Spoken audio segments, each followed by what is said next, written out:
एक माँ की 3 जवान बेटियां थीं। तीनों ही बेटियां इतनी खूबसूरत थीं कि गांव का हर लड़का उन्हें देखकर दीवाना हो जाता था।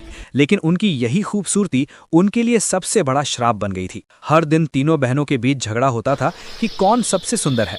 माँ हर दिन के इस झगड़े से तंग आ चुकी थी। एक दिन माँ ने एक योजना बनाई।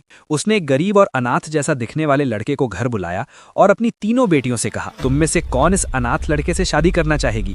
पहली बेटी बोली, माँ ये तो किसी रोड साइड चाय वाले जैसा लग रहा है, मैं इससे शादी नहीं कर सकती। दूसरी बेटी बोली, मुझे तो किसी अमीर बिजनेसमैन से शादी करनी है जो मुझे इंटरनेशनल टूर करवाए। लेकिन तीसरी बेटी माँ की आंखों में देखकर बोली, माँ अगर आपको लगता है कि ये लड़का सही है तो मैं इससे शादी करने को तैयार हूँ।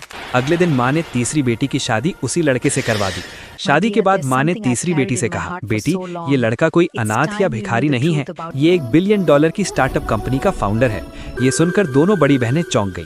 तीसरी बेटी हैरान होकर पूछी, माँ उसने भिखारी का रूप क्यों लिया था? माँ मुस्कुराकर बोली, क्योंकि उसने मुझसे कहा था मैं उसी लड़की से शादी करूंगा जिसके दिल में सच्चाई हो, ना कि जो सिर्फ मेरी बैंक बैलेंस देखकर फैसला करे।